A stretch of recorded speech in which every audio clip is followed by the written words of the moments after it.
Hi there, welcome to No Finish Line. We're gonna get two birds with one stone here.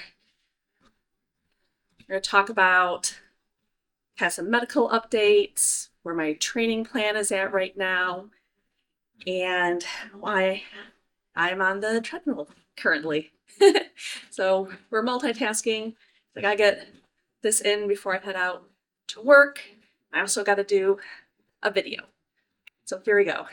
Like and subscribe. So as I mentioned on the channel, I've been having some medical issues, some injuries this season that have kind of been getting in my way, my plans.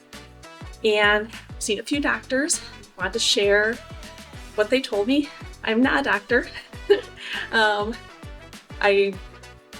putting it out there. Here's what's going on.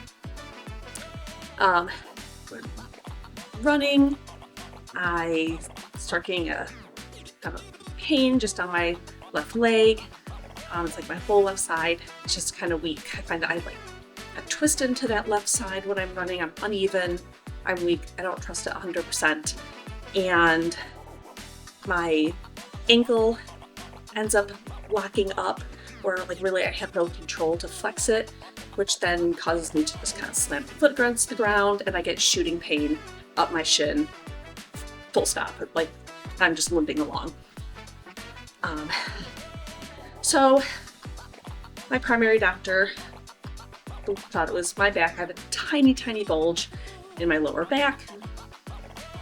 Went and saw a sports medicine orthopedic surgeon in Grand Rapids who took a look at some of my imaging from last year and said, hip, it's clearly your hip. Apparently the ball of my hip that kind of sits in the socket that would rotate smooth, has some bumps and fissures on it. And every time I rotate that hip, it catches and pulls and tears at those ligaments. So Grand Rapids dude was like, hip, we're gonna do surgery. I recommend surgery. 4 months recovery with crutches. I was like, whoa. What else you got? He's like, well, we can do a steroid injection into your hip joint. I was like, all right, let's do it. Do you think it'll help? I've never had steroids before. So I went down, they laid me on a table, and they used an ultrasound to thread the needle into my joint. Oh my gosh. As an aside, if you've ever had babies, the epidural is the worst part of having babies. Like I have PTSD from the epidural when I had my babies. Well, this was like all over again. And the doctor, very nice guy, very nice, was talking to me. I may have dropped a few swears. It wasn't my finest moment. I apologize. So anyways, got the injection into my hip. That was about 2 weeks ago. Left. Guy's like, hip surgery. All right. So then I got a second opinion here in East Lansing. Same sports orthopedic surgeon that cares for the MSU soccer team. He says, back is clearly your back. That slight bulge that you have, that's really laughable. He didn't say that, but really, he showed me the picture, the MRI. It's teeny tiny, insignificant, really. And he said, I think it's your back. And where this bulge is, it's putting pressure, and those muscles actually wrap around your hip down into your leg. And you're running, repetitive motion, it's pulling, it's your pain. He didn't recommend surgery. He recommended basically an epidural, a steroid injection into my spine. I was like, ho, no. Let's see how we're doing, because I'm improving, I'm doing better.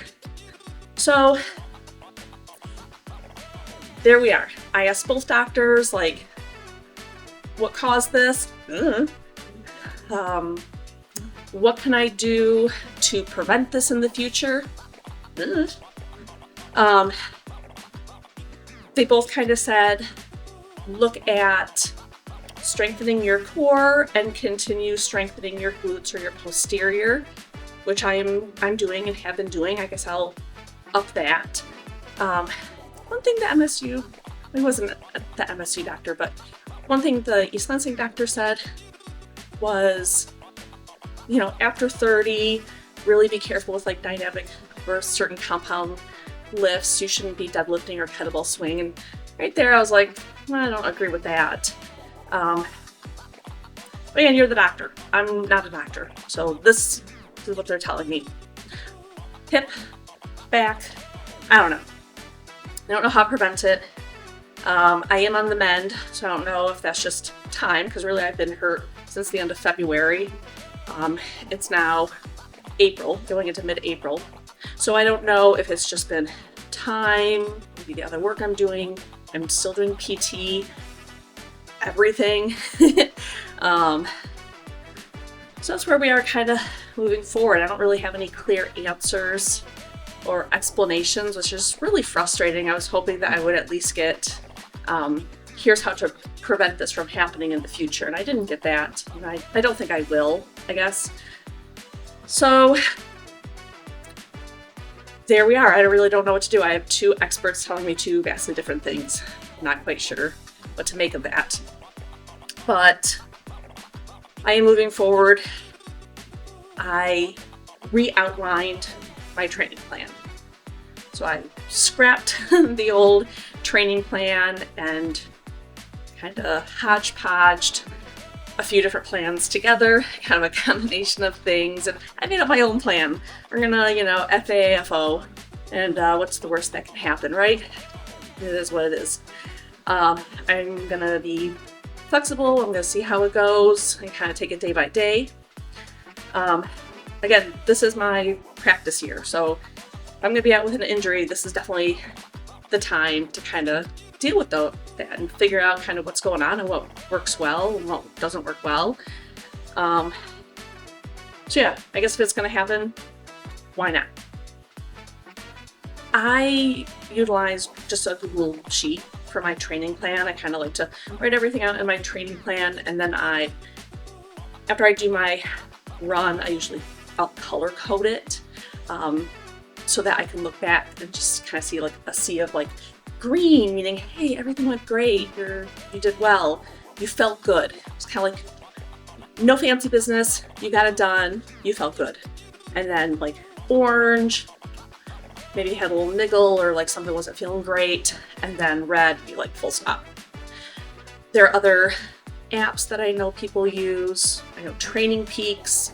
I've seen a lot of people use that. I do have it, but I don't use it very often. I haven't really played with it much. I kind of just default to what I know, which is Google Sheets, which is not very fancy at all. I love, so far, using a time-based running plan instead of miles, and especially since I'm still injured and still working on it, the time-based has been perfect for me. On Saturday, I had a long run. It was supposed to be like 12 to 14 miles. So I said, okay, I'll do 120 minutes. The lower end of that, again, that would be my longest run I've done in a very long time. So I'm like, okay, we're going to do 120 minutes and see how it goes. And I spent the first 45 minutes simply doing like a walk, run. I'd stop, I'd stretch, walk, run. And it really took me 45 minutes before my legs loosened up. And the last half of the run, I crushed it. I felt great. I never let my pain get above a 2. So again, like kind of on our spectrum. If my pain hit a 2, I shut it down immediately. So out of a scale of like 1 to 10, 10 being like, oh my gosh, I'm dying, 2. I kept it very low. And last week, I did great. I ran Tuesday, Wednesday, Thursday, Friday off, ran Saturday, ran Sunday. Sunday I felt great. I actually I went to our group run, ran with other people, ran with my friends, ran longer than I was scheduled to run, but it felt really good. It was so nice running with other people, and I had a great time. As an aside, I haven't run in a group just because I never know kind of what I'm going to feel like, and I would feel bad like slowing people down, even though they have never said that. Like, my group is awesome, but that's just how I feel. Like, I don't want to get in the way of someone else's run or workout. But it's really good to run with people on Sunday. Oh, let me back up a little bit. This is a place of truth and honesty. I'd like to admit that I had a fueling failure on Saturday. I'm embarrassed, but hey, maybe you'll learn from my mistake. I done messed up. My plan was to fuel with 60 grams of carbs for that 2-hour run, and I picked up some precision fuel because I had never tried it before, so I wanted to start trying it on my practice runs. I picked up a gel, and I picked up like 2 chews. It's like, great, this is hour 1, hour 2. Kind of lower on the spectrum of carbs, but again, I wasn't running at a high intensity. Really, I'm just kind of practicing my nutrition overall. So I was running in my favorite area in town that I like. I parked, and I kind of set off. And when I was out, I hit like the 45-minute mark, and I realized I was on like autopilot, and I was just going like my normal like 12-mile course. I didn't want to double back and pick up the rest of my fuel. So for some reason, I only grabbed, a little bit of water and my gel, or my chew, sorry, and I took off. Why didn't I put like everything in my pockets? I had space. There was no reason I wasn't carrying everything. And then I didn't want to turn around and go back and pick it up. So that was a huge, what the heck? That was just silly. As an aside, the precision chew was delightful. It was really good. I don't have a sense of smell. I never have, so I don't taste very well. It was, I forget the flavor, like a lime. I couldn't taste this. Okay, I don't know what it flavored. It didn't matter. It was green, and I really liked the consistency. Like the Cliff Blocks, the Cliff Chews. It's like really gummy. It sticks to your teeth. This didn't do that at all. Like I was kind of worried because it's just one big block, and I was like, oh my gosh, this is huge. But you could actually bite into it, and it didn't stick to your teeth. And if you know, you know. And so that was like a huge win. And I really liked the consistency. Again, I can't really comment on the flavor. It tasted sugary. I don't know. But again, I give at least the chew a thumbs up. I'll try the gel on my next run. Today is Tuesday, so Monday was a non-running day. Today is Tuesday. I went outside to go run, and my pain's at like a 5. So I was outside maybe 20-30 minutes. It was starting to lightning light up the sky. It started raining, and I was like, I don't mind running in the rain as long as it's warm outside. But is there anything more depressing than like limping in the rain because you can't run and you're in pain? So I was like, I'm shutting this down. I'm going in my house. I'll walk on the treadmill. I'll do a video. It's gonna be what's gonna be.